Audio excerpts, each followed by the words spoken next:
Welcome to the Quarkside Quantum Physics Podcast, an exploration of the fundamental structure of reality, where quantum laws govern matter, energy, and information. Here, uncertainty is a feature, not a flaw, and understanding begins at the smallest scales.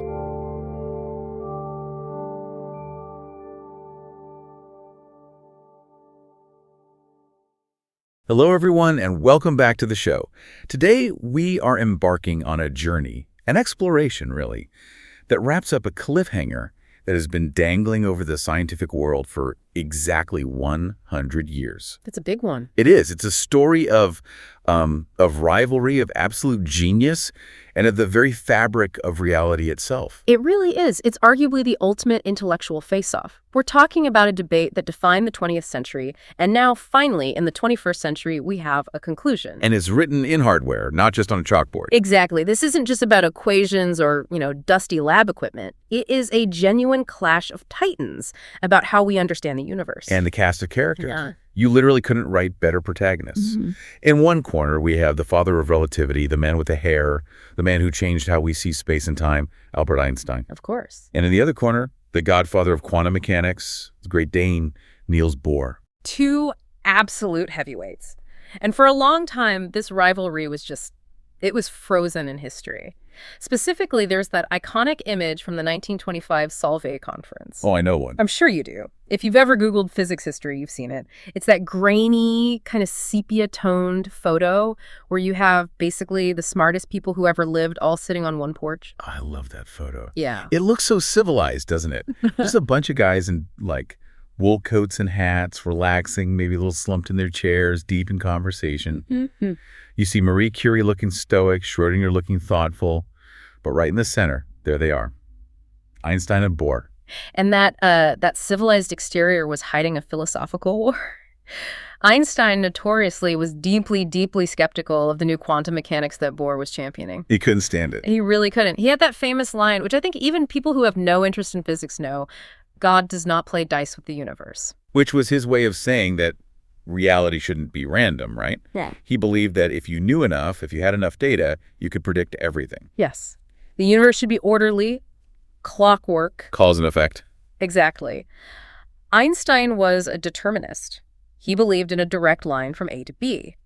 Bohr, on the other hand, was leading what became known as the Copenhagen interpretation. Right.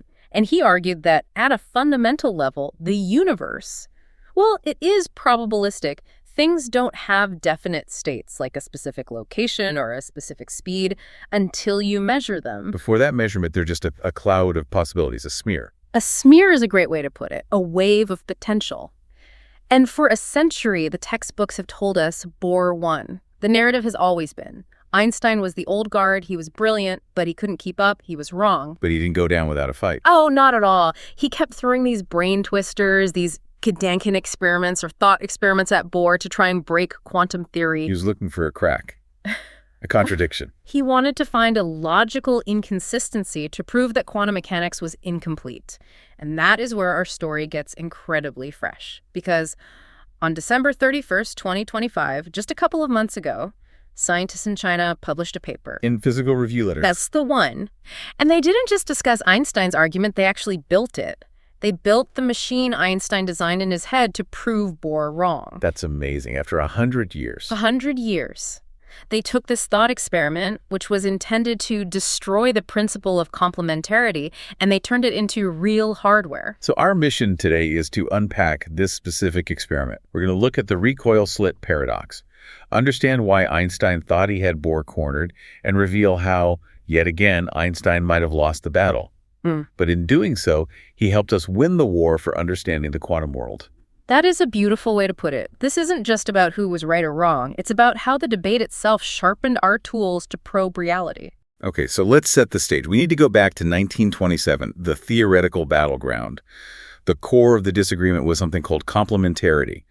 Now, this sounds like relationship advice, you complete me, but I have a feeling it's a lot more complicated. Just a bit. So the principle of complementarity was Niels Bohr's baby. Yeah. Basically, in classical physics, the world of baseballs, planets, and cars, you can know everything about an object at once. Right. You can know exactly where a car is on the highway and exactly how fast it is moving. My GPS knows my location, and my speedometer knows my speed. No conflict there. I don't have to choose between knowing where I am and knowing when I'll arrive. Exactly. But in the quantum world, Bohr argued that nature imposes a hard limit.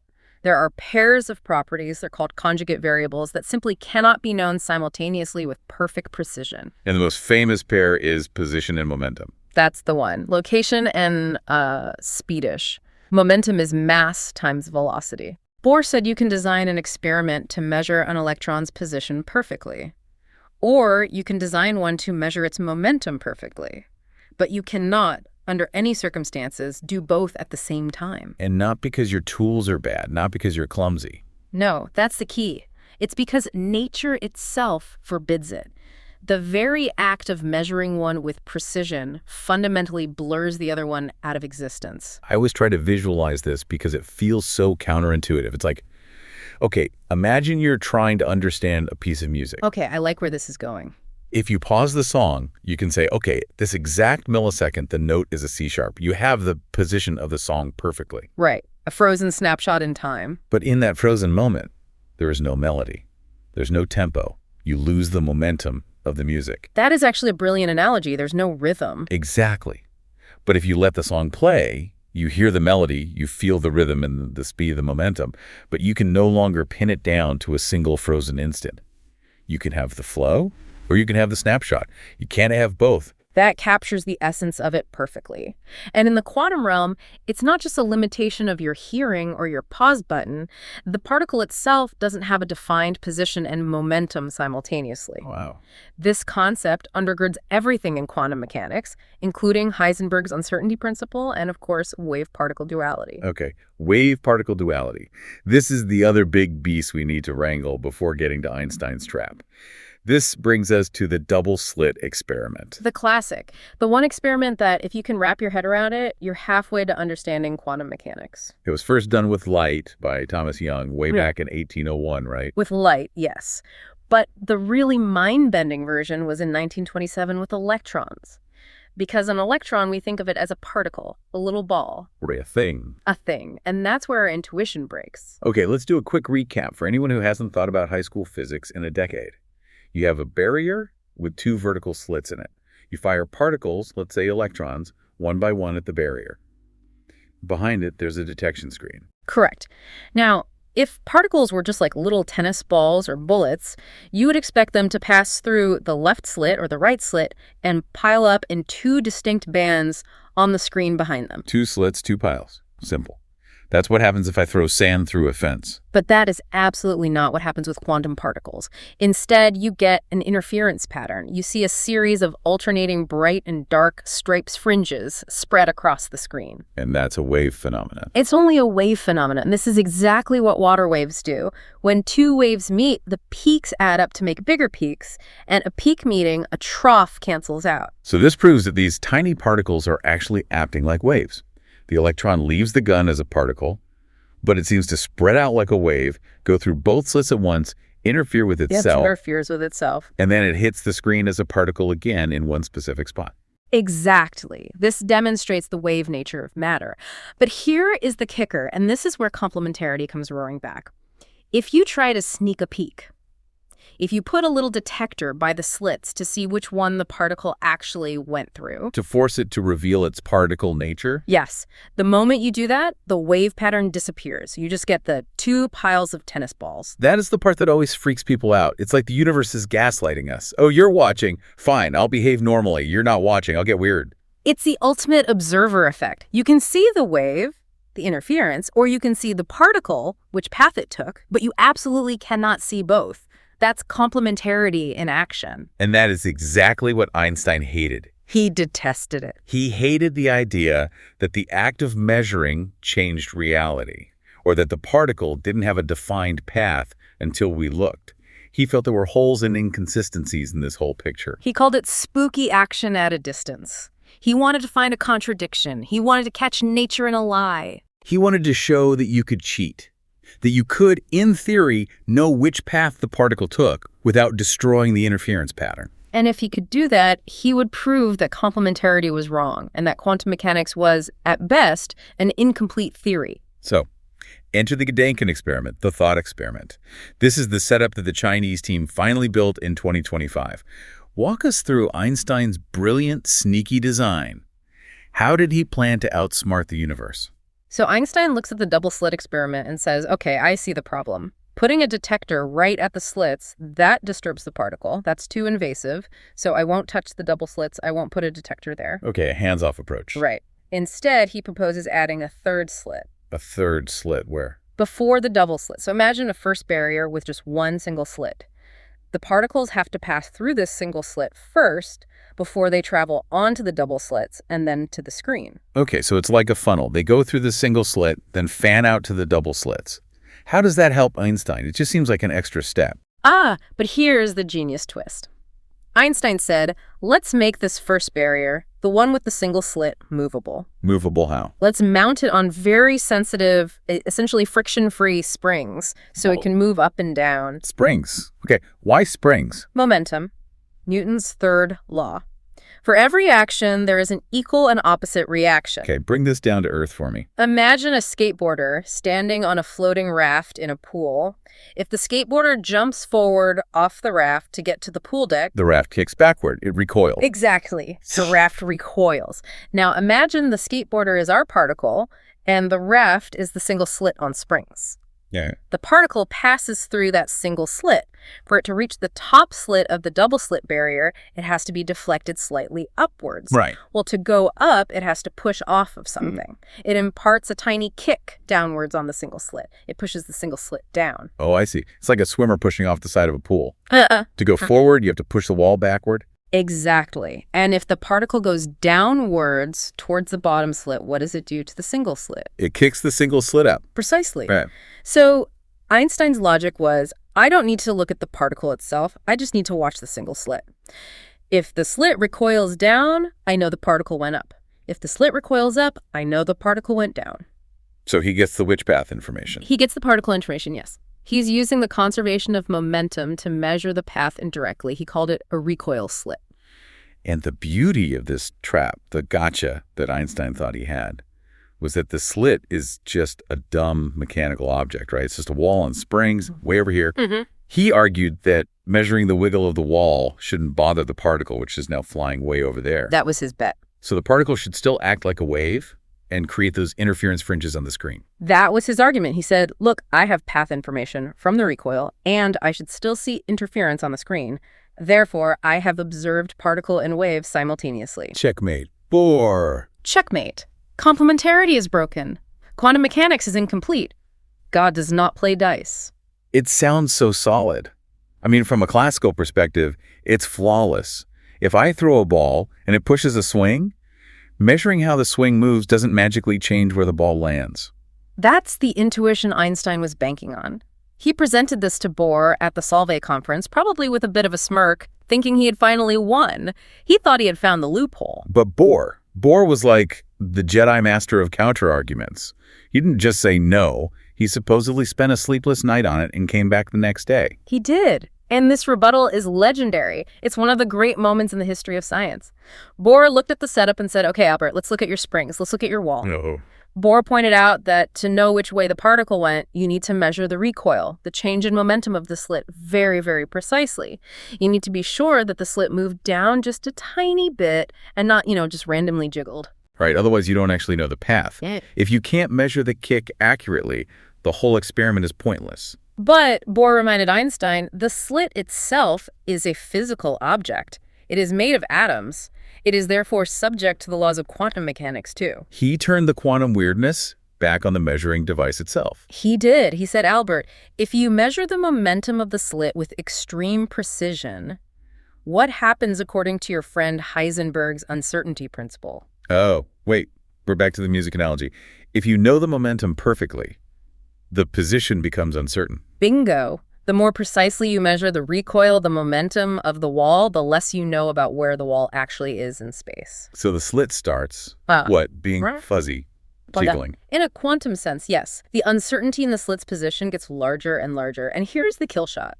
If the slit's position is uncertain, if it's effectively wiggling around or smeared in space, that uncertainty gets transferred to the particle as it passes through. So if the source of the waves is wiggling all over the place, the pattern washes out. The peaks and troughs get all jumbled up.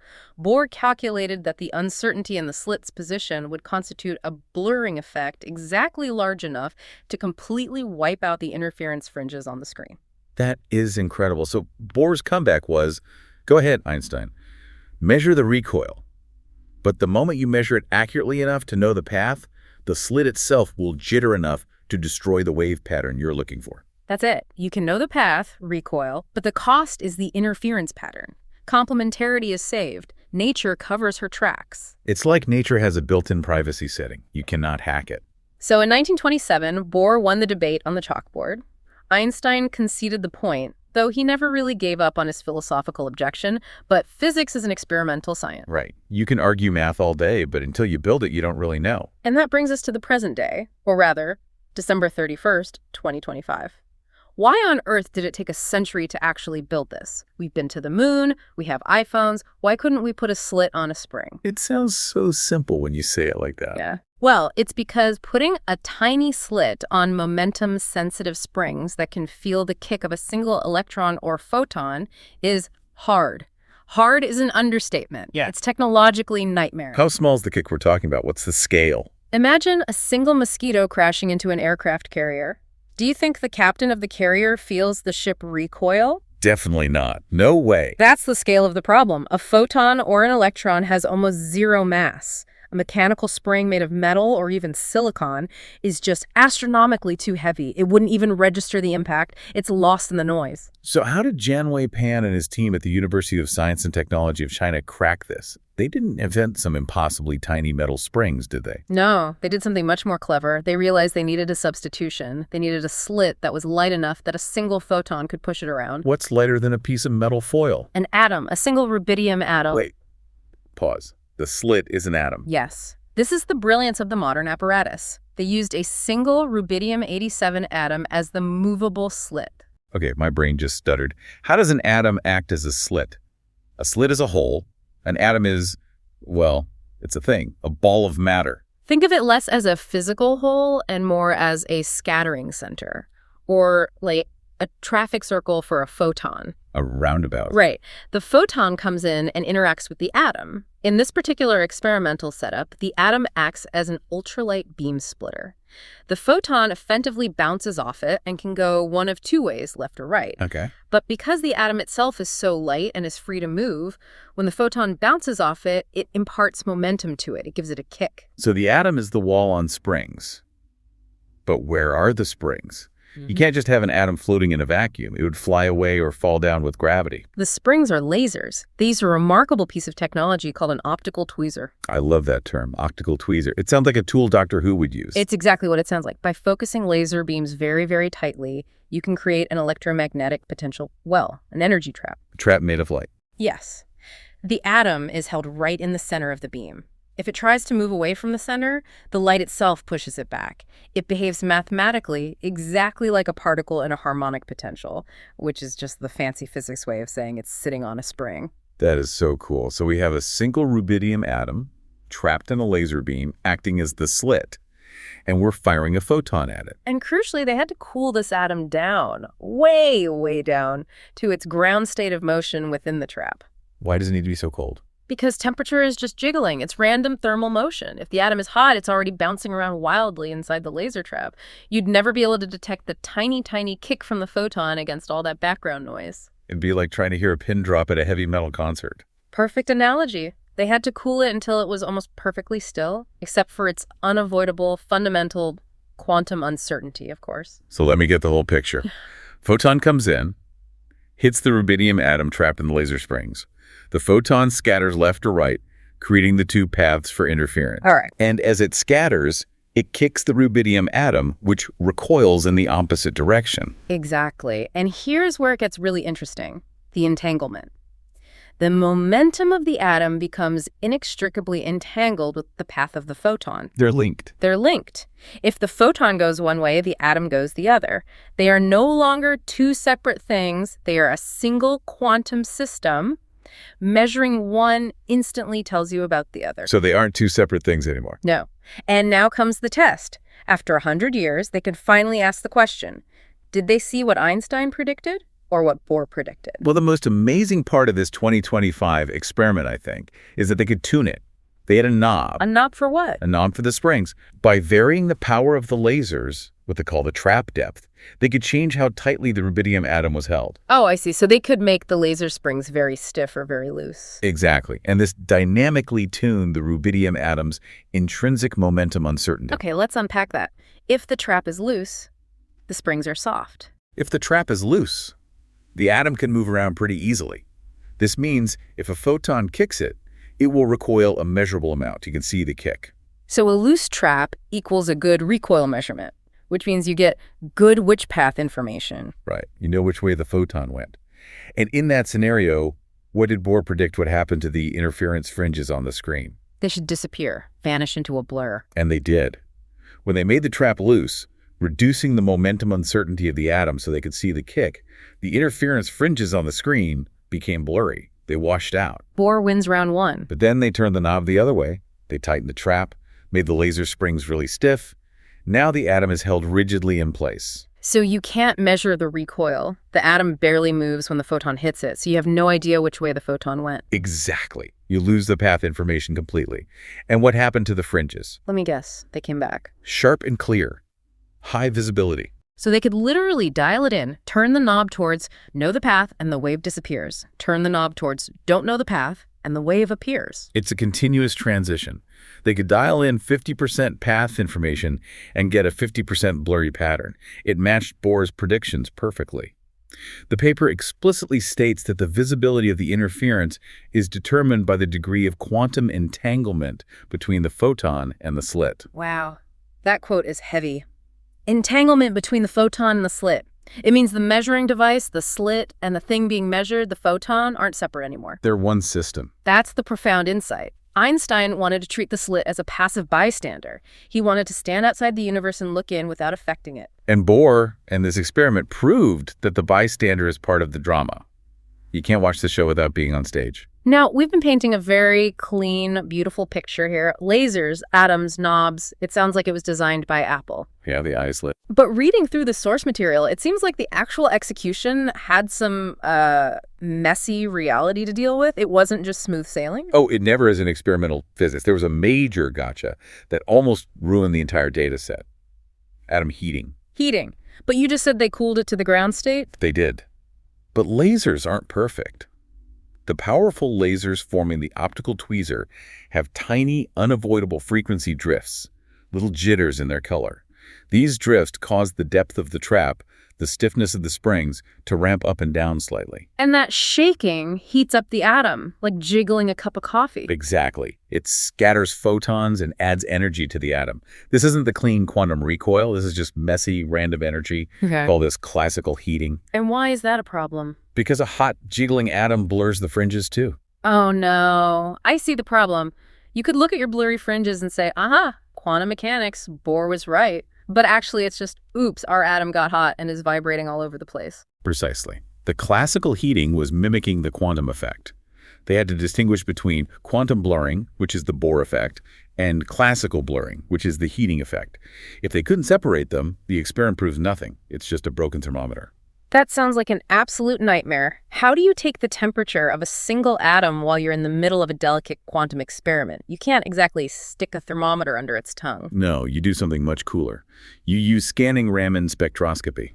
Okay, that sounds like something from Star Trek. Captain, I'm picking up readings on the scanning Raman spectroscopy. Break that down for us non-Starfleet officers. So Raman spectroscopy is a technique used to probe vibrations. Usually it's used for complex molecules, but here it works for the single atom vibrating in the trap. It all relies on how light scatters. Scattering, like light bouncing off a wall. Sort of. Imagine you shine a laser of a very specific color, a single wavelength, onto the atom. Most of the light will bounce off elastically. Meaning it stays the same color. No energy change. Right. It goes in green, it comes out green. But a tiny, tiny fraction of the light, maybe 1 photon in a million, will scatter inelastically. It changes color. It changes color. Yeah. Because it has exchanged a quantum of energy with the atom's vibration. Think of it like throwing a tennis ball at a moving train. Okay, I like trains. If you throw the ball at the front of the train, which is moving towards you, the ball bounces back faster, right? It gained energy from the train. And if I throw it at the back of the train, which is moving away, it bounces back slower. It lost energy to the train. The change in the speed of the ball tells you what the train is doing. I get it.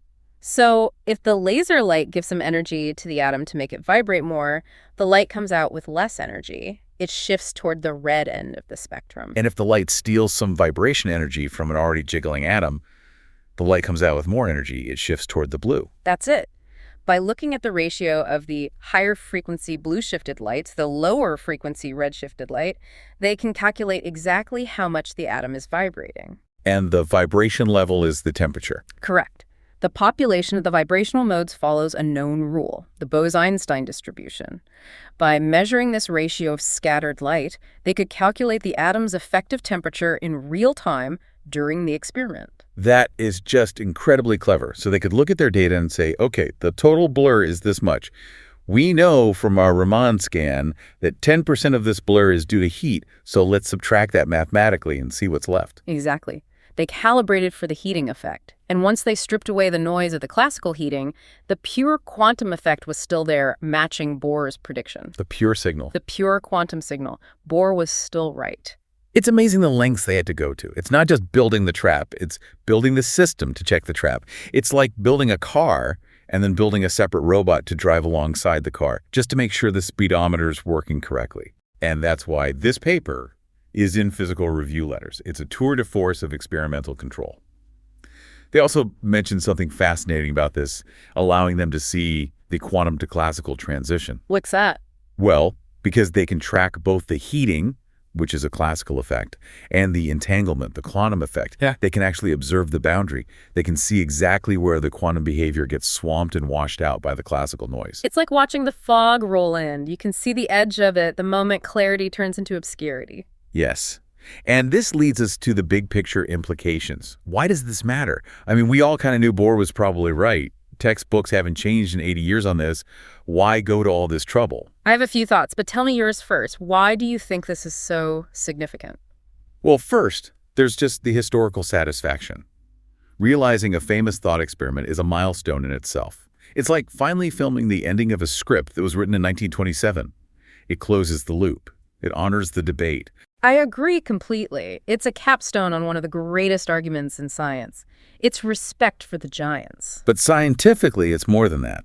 It proves that interference visibility is directly and quantitatively linked to entanglement.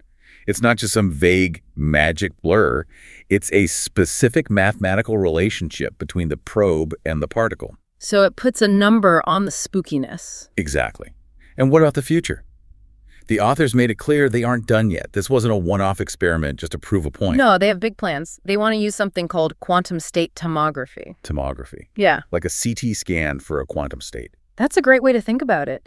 Instead of just seeing the blurry result, they want to perform a series of measurements that lets them reconstruct the full quantum state of the slit, the atom. They want to directly map out the entanglement, not just infer it from the blur. They want to see the ghost in the machine. They do. And I saw a note about scaling up, which is maybe the most exciting part. Yes. This is the really sci-fi part. They want to gradually increase the mass of the slit. Right now it's 1 atom. What if it's 10 atoms? 100? 1,000? A little nanoparticle. A visible mirror. Eventually, yes. They want to probe the interplay between decoherence, which is when quantum weirdness fades away in the big, messy world, and entanglement.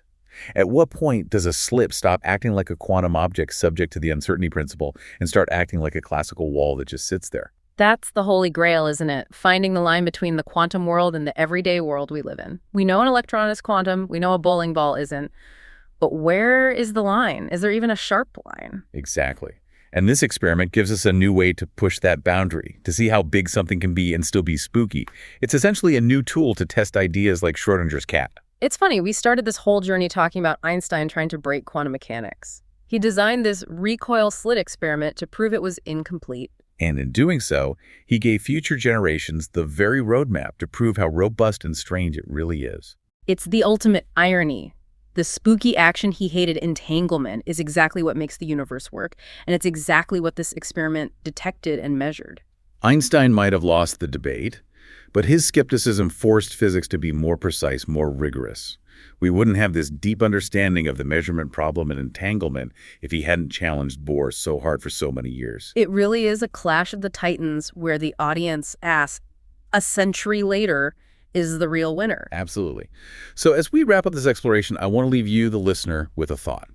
We just talked about how a single atom, a tiny speck of matter, can act as a slit and blur reality just by being involved in measurement. Because its position became uncertain to preserve the law of conservation of momentum. Right. So if a single atom can have its position smeared out across space because of the uncertainty principle, and you and I are made of atoms, trillions upon trillions of them. I see where you're going with this. Where exactly is the line? If every single atom in your body is subject to these rules, why don't you blur when you walk through a doorway? Why doesn't the chair you're sitting in turn into a probability wave when you're not looking at it? That is the mystery of decoherence and the measurement problem. And experiments like this, the ones that are scaling up from one atom to many, are the only way we're ever going to find out if that line between our world and the quantum world even exists. Maybe we are all just giant walking interference patterns that have decohered so completely we just haven't built a big enough screen to see the fringes yet. That is a thought that will keep me up tonight. Thank you for that. On that note, thank you for joining us on this analysis of the ultimate physics showdown. It's been a pleasure to unravel the universe with you. Always a pleasure. Keep questioning the nature of reality. See you next time.